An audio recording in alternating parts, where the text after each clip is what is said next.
Hey everyone, I'm going to do this video here real quick. I'm in the studio. You see the green screen here behind me, and well, I'm going to go ahead and change that picture. So let's do that right quick. Just change that. Behind me now you see featured the Volvo VNL 780. So this is the picture that I put on my Facebook profile, and I get a lot of questions as to what's up with the truck. Well, it's kind of a long story, so I'll try to wrap it up as quickly as I can. Here within, we're probably within this year going to be debt free, meaning the mortgage will be paid for, everything in the house will be paid for. We owe nobody anything basically. And I'm not saying that to be braggadocious, I'm saying it to kind of explain to you what it is that we're doing. So, I've always wanted to buy an RV and go and tour the country.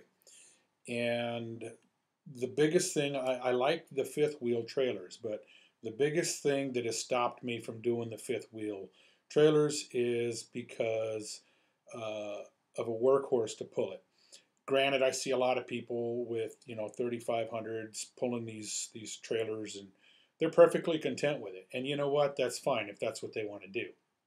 Me personally, I am a member of several different forums, and I see the horror stories of the brakes having to be rebuilt all the time.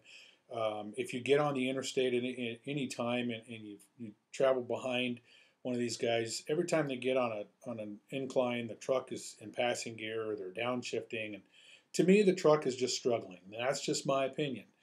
Um, I know people say, well, that's why they make passing gear. Well, okay, so be it. But to me, again, that the truck is just struggling. So I've always looked at the Class A diesel pushers. Now, the Class A diesel pushers have their advantages, but they have their disadvantages as well. One of the biggest disadvantages, in my opinion, is if the diesel pusher breaks down, the engine breaks down, then you're going to be footing the bill for a hotel. Um, on the contrary, if your workhorse breaks down, you can stay in your RV. So they each have their advantage and their disadvantage, but I've always just been kind of fond of the fifth wheels. Plus, we had a 38-foot Class A RV, and I'm telling you, they're great, they're wonderful, and everything, but it's just not what I wanted.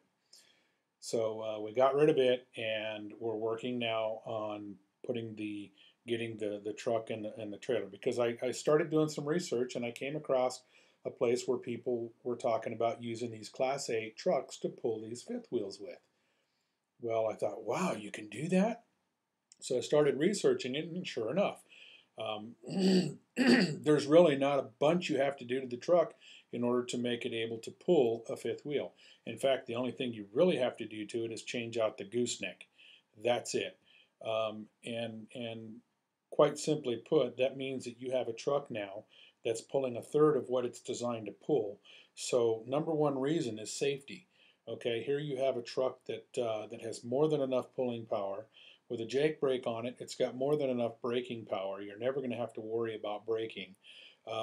With an engine that's got 500 horsepower, you're no longer going to even have to worry about getting into passing gear when you're climbing an incline or downshifting.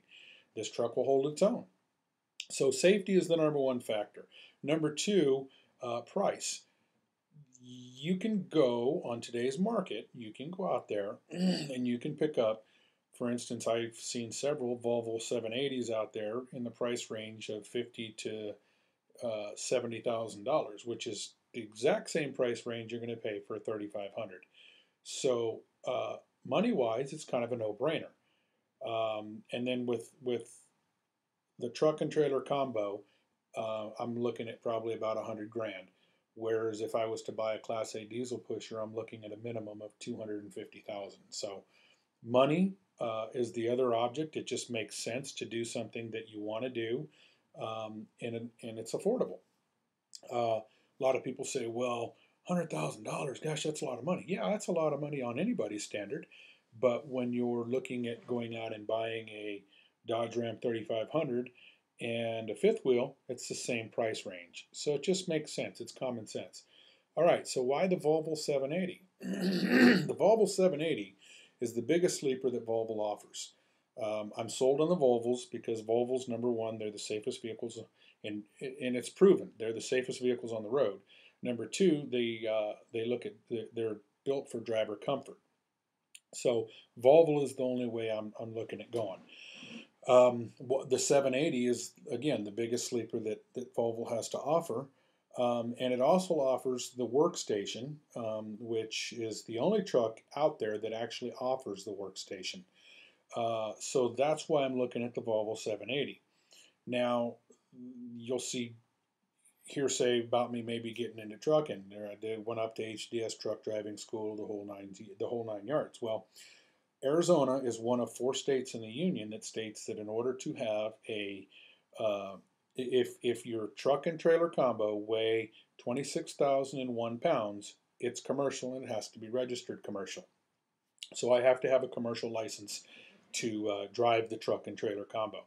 Uh, Outside of Arizona, and I'm not sure what the other 3 states are, you don't even have to have, as long as it's converted to pull a fifth wheel, you can register it as an RV, and they don't even need to have a Class A CDL to drive it. But in Arizona, and because I live here, I have to have the CDL to drive the truck. And so truck driving school is probably, I don't have to do that, but that's kind of the way I'm looking at going. Um, and over the road, well, why would I do that?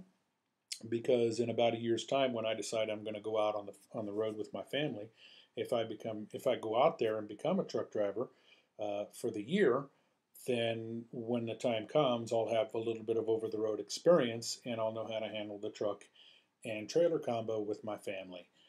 Just kind of logical thinking here, and it's nothing. It's not really that big of a deal. So that's kind of why I'm really looking at doing the truck driving thing for at least a year to get out there and get some experience and some hands on.